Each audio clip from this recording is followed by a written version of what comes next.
Good morning, good afternoon, good evening. आज अपने इस इम्पोर्टेंट पॉइंट के अंदर एल्डिहाइड कीटोन तथा कार्बोक्सिलिक अम्ल के 7th पार्ट की चर्चा करेंगे। इस पार्ट के अंदर आरबीएससी में आए हुए 2024 और 2025 के क्वेश्चन की हम डिस्कस करेंगे। इन क्वेश्चनों के नए नए कॉन्सेप्ट आपके क्लियर होंगे और इन क्वेश्चनों के अभ्यास से आपको कई सारे कॉन्सेप्ट यहाँ क्लियर होने वाले हैं। तो देखिए, आज का पहला क्वेश्चन, ग्लूटेरिक अम्ल का आईयूपीएसी नाम लिखिए। तो यहाँ पर देखो, ग्लूटेरिक अम्ल का आईयूपीएसी नाम क्या होगा। तो ग्लूटेरिक अम्ल की संरचना क्या होगी। देखिए, ग्लूटेरिक अम्ल की संरचना होती है ऐसे, डाई कार्बोक्सिलिक अम्ल है ये, और ये डाई कार्बोक्सिलिक अम्ल होता है 5 कार्बन का। तो इसमें टोटल 5 कार्बन हैं। तो इस तरह से डाई कार्बोक्सिलिक अम्ल है।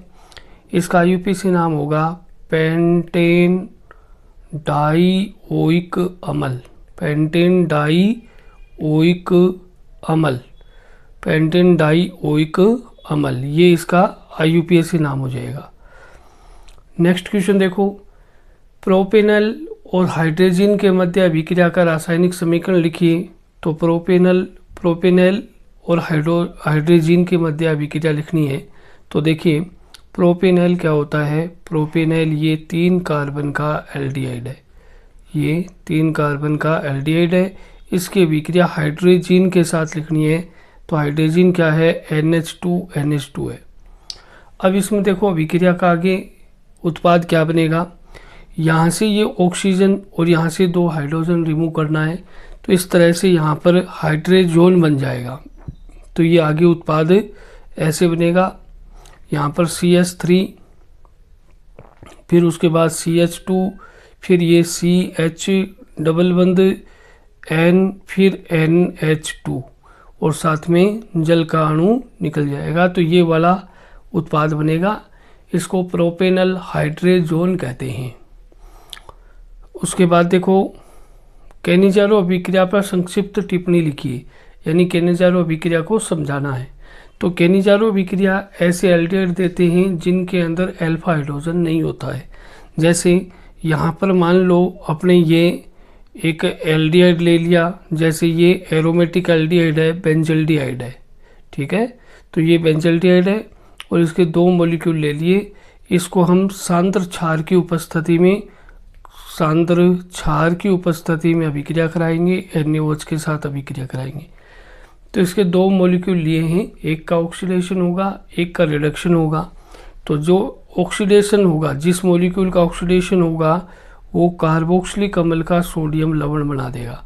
तो ये कार्बोक्सिलिक अम्ल का सोडियम लवण बन गया।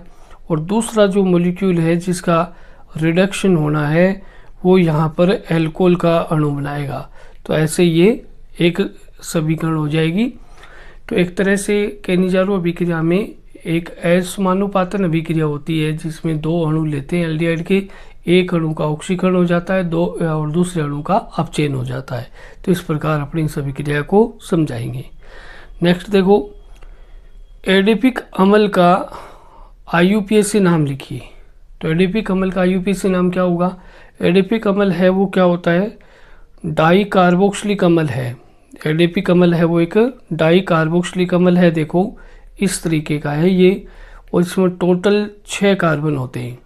तो ये 6 कार्बन का डाई कार्बोक्सिलिक अम्ल है। तो इस प्रकार से इसकी स्ट्रक्चर बनेगी। इसका आईयूपीएसी नाम क्या होगा, हेक्सेन।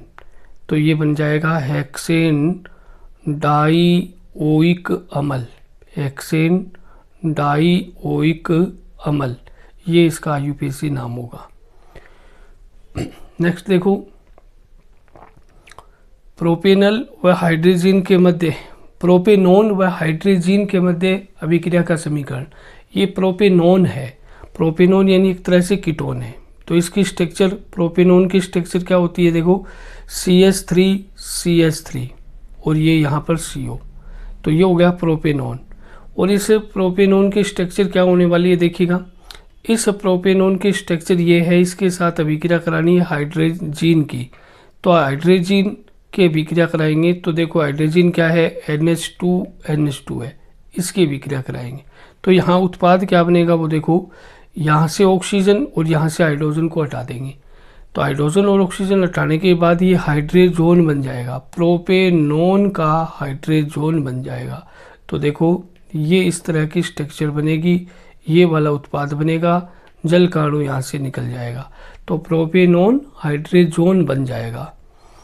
नेक्स्ट देखो, हेल-वोलार्ड जेलिस की विक्रिया पर संक्षिप्त टिप्पणी लिखिए। तो हेल-वोलार्ड जेलिस की विक्रिया क्या होती है? ऐसे कार्बोक्सिलिक अम्ल जिनमें अल्फा हाइड्रोजन उपस्थित होता है, उसको हम लाल फास्फोरस और हेलोजन के साथ में गर्म करते हैं, इसके साथ अभिक्रिया कराते हैं। यहाँ पर जो हेलोजन है वो या तो क्या हो सकता है, यहाँ पर क्लोरीन हो सकता है या ब्रोमाइड हो सकता है। जैसे मान लो Cl2 यहाँ लिखा है अपने, Cl2 है, x की वैल्यू है वो Cl2 है, तो यहाँ पर जो प्रोडक्ट बनेगा वो क्या बनेगा? देखो प्रोडक्ट यहाँ बन जाएगा RCH क्लोरीन, और यहाँ पर क्या आ जाएगा? देखो यहाँ पर आ जाएगा आपका COOH समूह। अल्फा हेलो कार्बोक्सिलिक अम्ल बनते हैं और इस अभिक्रिया को हम हेल-वोलार्ड जेलिस की अभिक्रिया कहते हैं। तो हम कैसे बताएंगे? अल्फा हाइड्रोजन युक्त कार्बोक्सिलिक अम्ल की अभिक्रिया लाल फास्फोरस की उपस्थिति में हेलोजन से, क्लोरीन से या ब्रोमीन से करवाएंगे, तो यहाँ पर अल्फा हेलो कार्बोक्सिलिक अम्ल बनेगा और इस अभिक्रिया को हम हेल-वोलार्ड जेलिस की अभिक्रिया कहेंगे और इस तरह से इसकी इक्वेशन को, समीकरण को लिख देंगे। नेक्स्ट देखो, निम्नलिखित में से कौन सा हैलाइड केनिजारो अभिक्रिया करता है?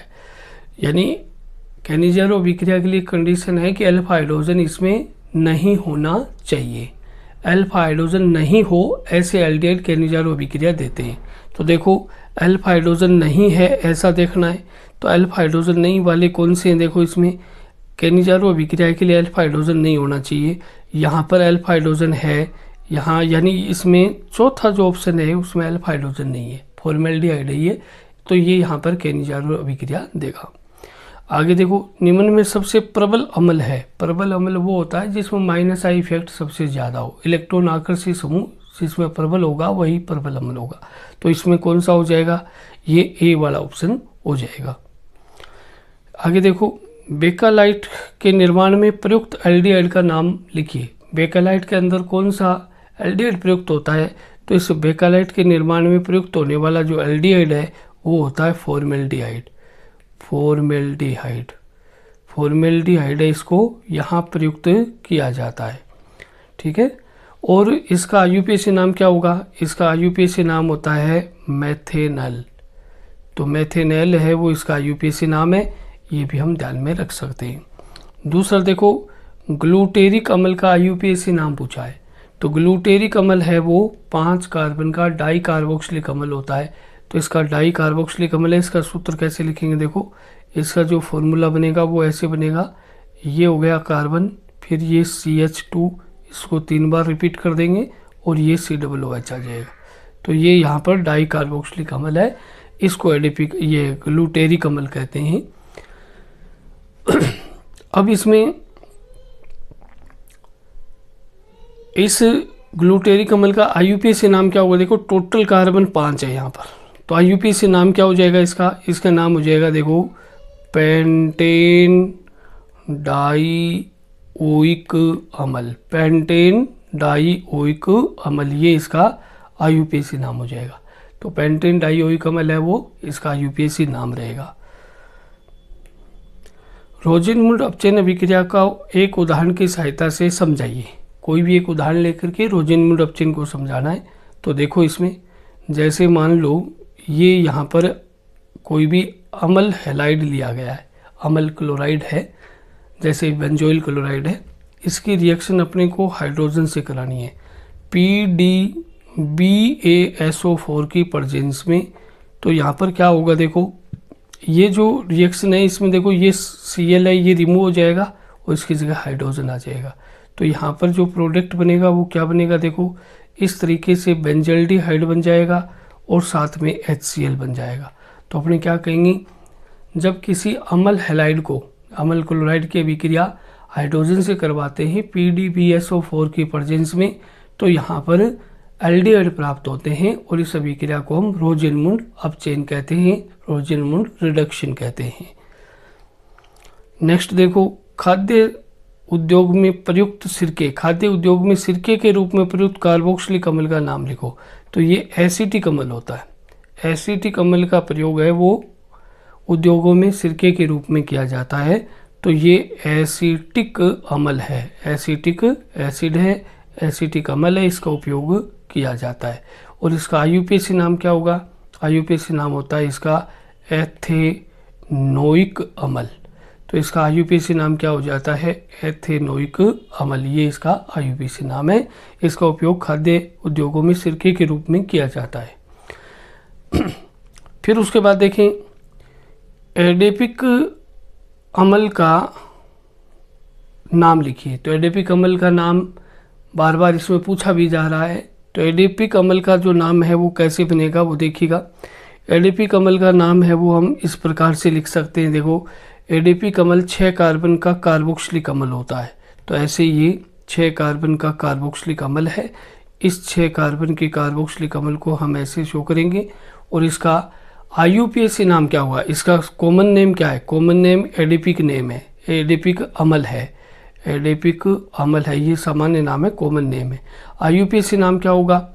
IUPAC नाम हो जाएगा इसका हेक्सेन डाइओइक अम्ल।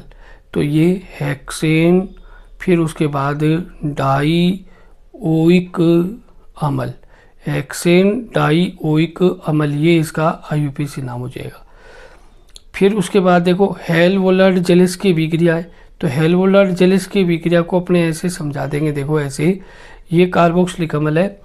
ऐसे कार्बोक्सिलिक अम्ल जिनमें अल्फा हाइड्रोजन उपस्थित होता है उनकी विक्रिया लाल फास्फोरस के साथ में, लाल फास्फोरस के साथ में किसी हेलोजन से करवाते हैं, क्लोरीन या ब्रोमीन से करवाते हैं। तो अल्फा हाइड्रोजन का प्रतिस्थापन हो जाता है और क्लोरीन या ब्रोमीन वहाँ पे आ जाता है। तो अल्फा हेलो कार्बोक्सिलिक अम्ल बनते हैं। इसको हम हेलवोलार्ड जेलिस की विक्रिया कहते हैं। ठीक है ना? तो इस तरह से इसकी अभिक्रिया को समझा सकते हैं। अल्फा हेलो कार्बोक्सिलिक अम्ल इसमें बन जाता है। फिर उसके बाद देखो आगे, निम्नलिखित अभिक्रिया को पूरा कीजिए। निम्नलिखित अभिक्रिया को पूरा करना है और फिर उसके बाद में इस अभिक्रिया को पूरा करना है और इसके उत्पाद को पहचान करना है।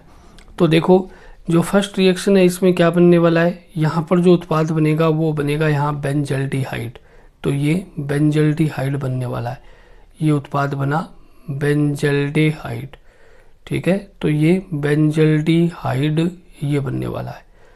सेकंड रिएक्शन है उसमें देखो ये ऑक्सीजन और यहाँ से हाइड्रोजन रिमूव हो जाएगा। तो ये यहाँ पर फेनिल हाइड्रोजन बन जाएगा। फेनिल हाइड्रोजन के साथ रिएक्शन है ये। तो फेनिल हाइड्रोजन के साथ रिएक्शन होगी तो फेनिल हाइड्रोजन यहाँ पर बन जाएगा, ये वाला उत्पाद बनेगा। ठीक है, साथ में जल का अणु यहाँ से निकल जाएगा। फिर उसके बाद देखो यहाँ पर जो नेक्स्ट रिएक्शन है, ये फर्स्ट वाली जो रिएक्शन है इसका नाम होता है गाटरमान कोच या गाटरमान कोख। ये जो रिएक्शन है इस अभिक्रिया का नाम क्या होगा? यहाँ पर गाटरमान कोच। तो गाटरमान कोच या इसको कोख भी कहते हैं। तो इस तरह से इसको नेम रिएक्शन के रूप में भी जाना जाता है। फिर उसके बाद देखें यहाँ पर देखो रिक्त स्थान की पूर्ति वाला क्वेश्चन है। H2SO4 और HgSO4 की उपस्थिति में एथाइन में जल मिलाने पर प्राप्त होता है। तो इसकी रिएक्शन देखो क्या होती है। ये यहाँ पर अपने पास है एथाइन, ये एथाइन है, इसके ऊपर जल के अणु का योग करना है। तो ये HOH इसका योग करना है। तो यहाँ पर डाइल्यूट H2SO4 आ गया, तनु H2SO4 और HgSO4 की प्रेजेंस है। तो यहाँ पर क्या होगा, ये जो एक पाई बॉन्ड है, यहाँ से एक पाई बॉन्ड है वो ब्रेक हो जाएगा और पाई बॉन्ड ब्रेक होकर के कार्बन कार्बन में डबल बॉन्ड रह जाएगा और इधर H है, इधर H है, एक पर OH आ जाएगा वाटर मॉलिक्यूल का, एक पर H आ जाएगा, एक पर OH एक पर H आ जाएगा। अब जैसे ही देखो यहाँ से ये जो जल के अणु को हमने तोड़ा है, वाटर मॉलिक्यूल को ऐसे तोड़ा है, तो एक पार्ट माइनस एक पार्ट प्लस। और अभी मान लो ये बॉन्ड इधर गया तो इस कार्बन पर क्या आने वाला है, बॉन्ड ब्रेक होते ही माइनस, इस पे क्या आएगा प्लस। तो यहाँ अपोजिट हम जोड़ रहे हैं। देखो ये प्लस वाला है, ये प्लस वाला किससे जुड़ेगा, माइनस वाले से, और ये माइनस वाला पार्ट है वो किससे जुड़ जाएगा, प्लस वाले से। और यहाँ पर क्या बनने वाला है, ये एक इनोल बन गया। डबल बंध जिस कार्बन पर है उस कार्बन पर डबल बंध है और इसी पर क्या है, OH है, तो इसको क्या बोलते हैं, इनोल। और ये इनोल बन गया। इस इनोल में एक समावयवता होती है चलावयवता, इसमें एक आइसोमेरिज्म शो होती है टोटोमेरिज्म। टोटोमेरिज्म में क्या होगा, ये पाई बॉन्ड इधर आ जाएगा और ये H इधर आ जाएगा। तो यहाँ पर क्या बनने वाला है, देखो H, फिर इसके बाद CO, फिर ये CH3, तो इससे एथेनॉल बन जाएगा, यानी एल्डिहाइड इससे बन जाएगा। तो इस प्रकार से ये यहाँ पर इसके साथ रिएक्शन होती है। तो यहाँ जो ये रिक्तस्थान का क्वेश्चन है, फिल इन द ब्लैंक वाला क्वेश्चन है, तो इसमें जल मिलाने पर अपने को क्या प्राप्त हो रहा है, एथेनॉल प्राप्त हो रहा है। तो ये एथेनॉल जो है वो यहाँ पर प्राप्त हो रहा है। तो ये एथेनॉल हम यहाँ पर लिख देंगे।